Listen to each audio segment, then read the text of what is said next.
Olá, sétimo ano. Vamos lá para continuar a nossa aula, continuar nosso conteúdo. Nós ainda estamos falando aí do terceiro módulo.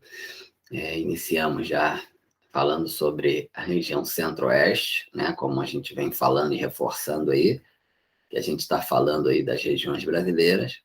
E nesse módulo 3 a gente falou de algumas regiões, falamos de forma geral, e agora estamos falando especificamente da região centro-oeste, né? Falamos alguns detalhes na outra aula, mas vamos iniciar revendo a questão das formações vegetais. A gente falou aí das formações vegetais gerais que tem na área da região centro-oeste, e falamos também das três que são principais.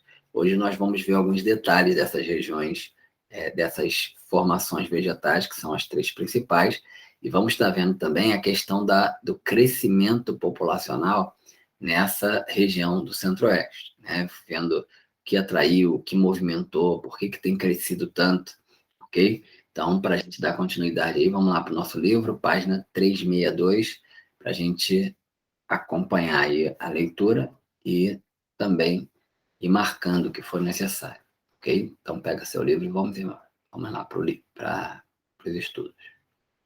Vamos que vamos.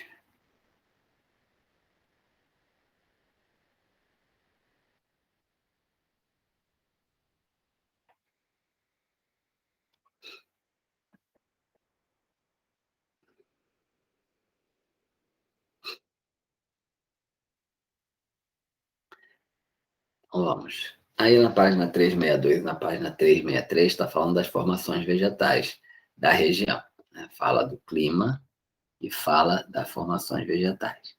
Então, primeiramente, nessa página 363, eu vou fechar já já, é só para a gente ver o panorama geral e iniciar nosso conteúdo. Nesse mapa da página 363 tem todas as formações vegetais que tem na região centro-oeste. Nessa página 362, a gente tem aqui as três principais formações vegetais da região centro-oeste, que é Cerrado, Floresta Amazônica e o Pantanal. A gente vai fazer uma leitura e tentar assimilar aí os detalhes dessas formações vegetais para entender as características, o que elas se diferenciam, como se destacam, ok? Então vamos lá diminuir aqui a folha e passar para a página 362.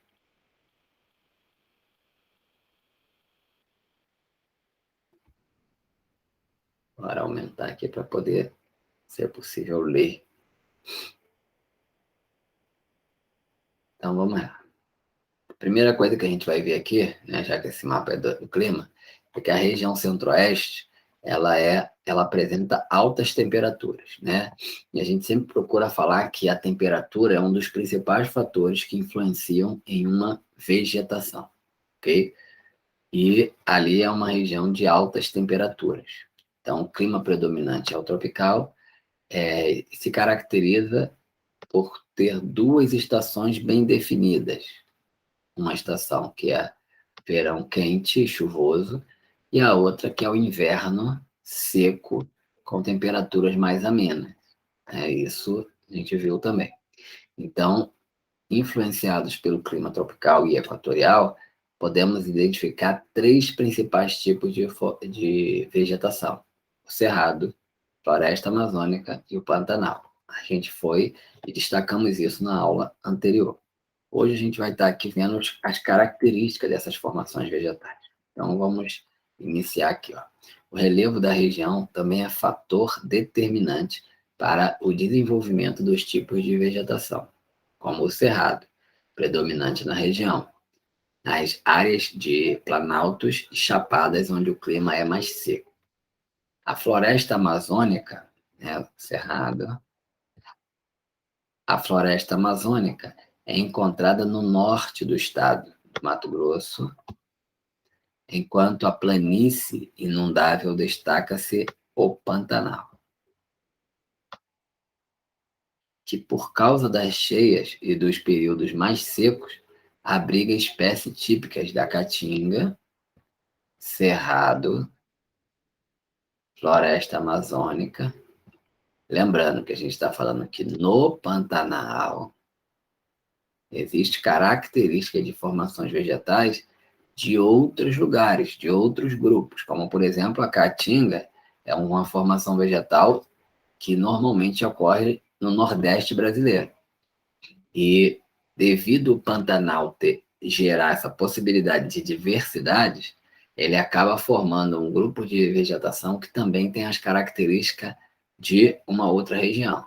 No caso da Caatinga, mesmo sendo o Pantanal, também tem algumas formações vegetais características do Cerrado e também tem aquelas que têm as características da floresta amazônica, né? É por isso que o Pantanal ele é chamado de vegetação de transição, ok? Ele também é chamado de transição Pantanal, né? Porque ele tem várias formações vegetais, que não é uma única, não é só de uma maneira, apresenta essas outras características de vegetações que normalmente acontecem em outros lugares, que são típicas de outros lugares. Vamos para a próxima página. Tá falando, opa, falando um pouco mais de cerrado. Ele é formado por arbustos, vegetação herbácea e grande presença de árvores com troncos retorcidos, cascas grossa ou casca grossa e folhas cariáceas. Vamos aqui embaixo, ó, se você quiser, vai destacar aqui, ó, o que são essas folhas cariáceas. Né? Uma planta com aspectos mais espessos para impedir a perda de água. É dura, né? Semelhante ao couro. Então, é uma forma e uma característica dessa região, para evitar a perda de água. Então, o cerrado, principal característica, formado por arbustos, né? Tem a vegetação herbácea também, que é a vegetação um pouquinho menor, mas principal característica, arbustos e árvores com troncos retorcidos e cascas grossas. Principais características aí que precisa marcar em relação ao cerrado. O cerrado é formado por arbustos, vegetação herbáceas, presença de árvores com troncos retorcidos e cascas grossas, ok? Ou casca grossa. E, continuando aqui a nossa leitura, essas árvores, em geral, apresentam raízes muito profundas para atingir, ou ao menos se aproximar do lençol freático, que é a água que está lá embaixo da superfície terrestre. Uma das características dessa biodiversidade é a convivência com queimadas naturais, que são agentes de preservação e na regeneração das espécies do cerrado. O fogo pode iniciar naturalmente pelo aquecimento intenso dos raios solares nas áreas de vegetação, mas é muito seco. No entanto, o cerrado é muito prejudicado por incêndios causados pelos seres humanos, né? Acidentais ou intencionais, sendo de grande importância seu monitoramento e combate, ok? Então, aí no cerrado até pode ocorrer queimadas naturais, mas também ocorre outras que são causadas aí pelo ser humano, né? Umas por acidente, outras por intenção mesmo de fazer a queimada, para alguma exploração ou para usar a terra, e aí vai. Vamos lá. E nossa última referência aqui é o Pantanal. Mais uma vez está falando aqui algumas referências. Ó. Por sua vez, o Pantanal, por sua vez, merece destaque em razão da grande diversidade de espécies. Grande diversidade de espécies que abriga. Né? E aí tem um textinho aqui dele, a gente vai ler só o início por causa do tempo. Ó, o Pantanal é a maior planície sedimentar inundável do planeta. Maior planície inundável do planeta. Isso é um destaque do Pantanal. Possui grande biodiversidade de recursos genéticos, animais, vegetais, ecossistemas e unidades de paisagens, ok? Então esse é o grande destaque aí do Pantanal, beleza? Vamos pular para a próxima etapa. Agora a gente vai ver a questão do povoamento nessa região, né? A questão populacional na região centro-oeste.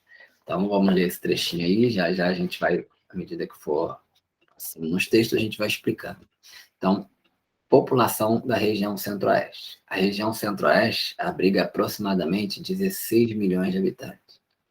Neste aspecto, é a menor região do país.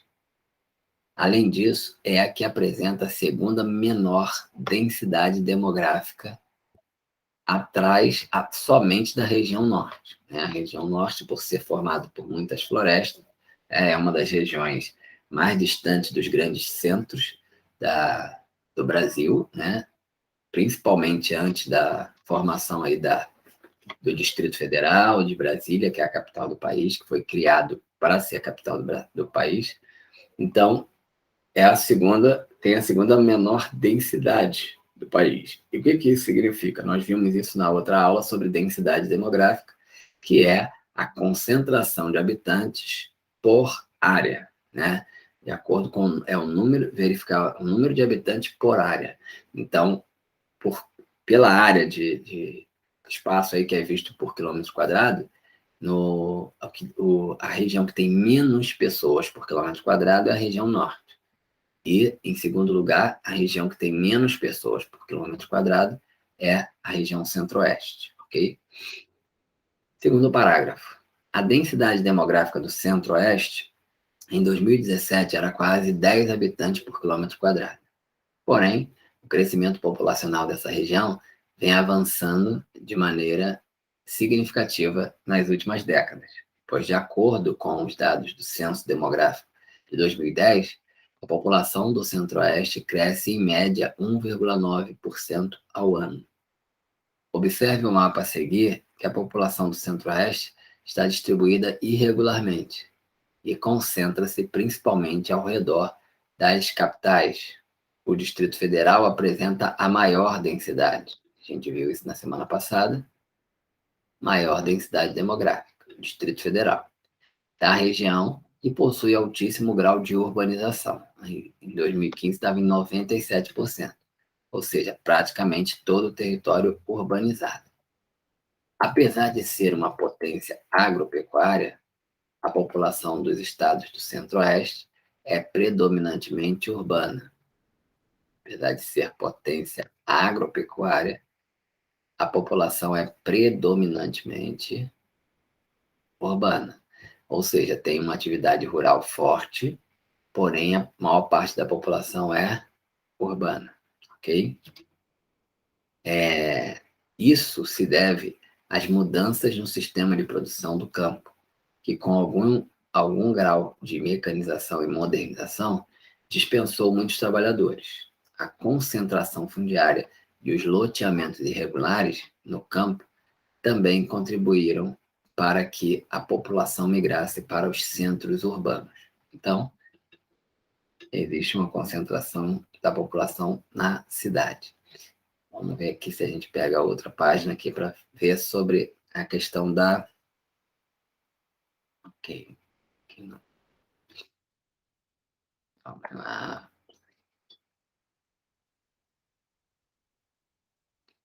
Brasília. Ó, Brasília é a nova capital federal. Vamos só fechar com esse texto aqui. Um dos motivos desse crescimento da população é a criação de Brasília, né? Vou tentar concentrar aqui. Ó, aqui é a construção de Brasília.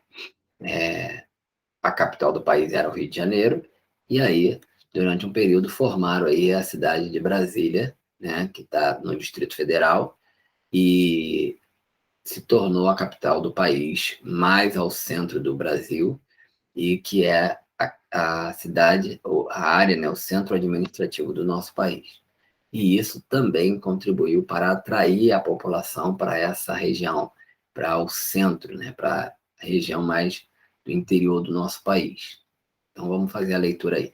A construção da nova capital do país, Brasília, em pleno centro-oeste, foi uma das ações do governo de Juscelino Kubitschek para incrementar o povoamento da região central do Brasil.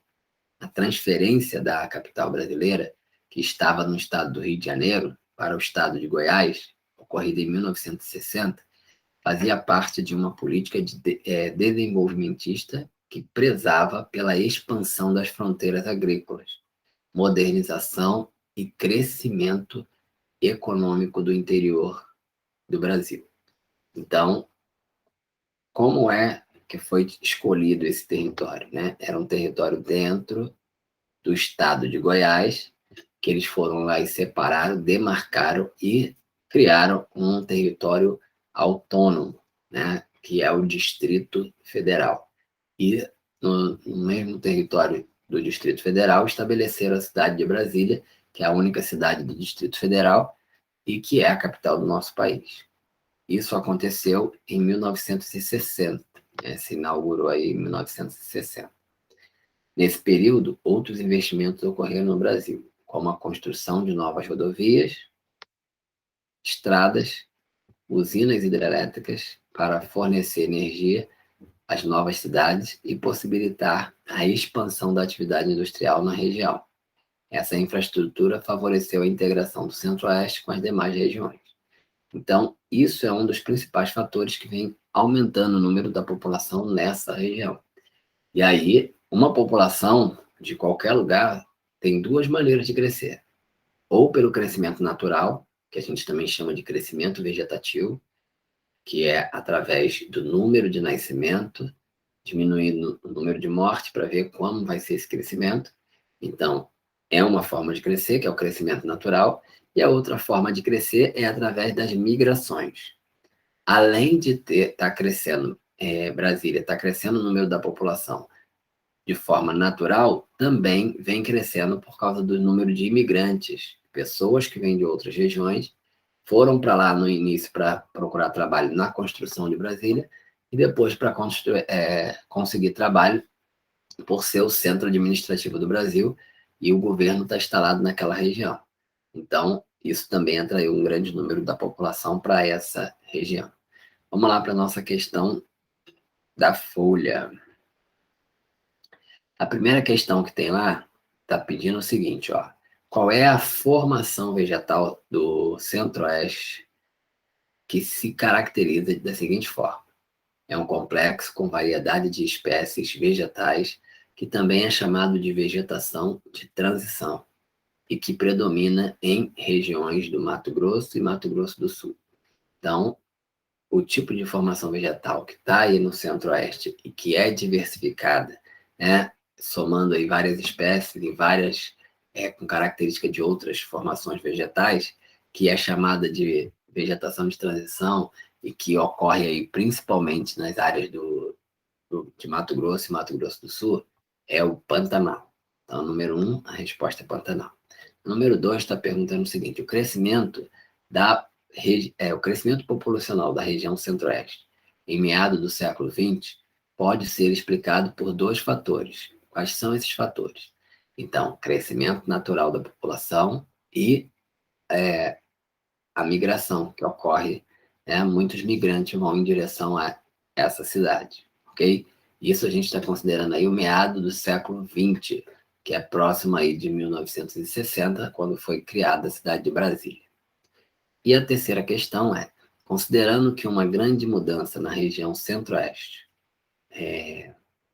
em meados do século XX, atraiu muitos migrantes e funcionários para cargos públicos do governo federal, cite o que aconteceu. Então, o que aconteceu para as pessoas irem lá procurar cargos públicos do governo federal? Já que o governo federal não estava lá, passou a ir para lá depois da criação de Brasília. Então, a construção de Brasília é o fator que atraiu aí um número muito grande de imigrantes para a região do Centro-Oeste, ok? Então, estamos encerrados com a nossa aula. Até a próxima. Um abraço para todos. Fiquem com Deus.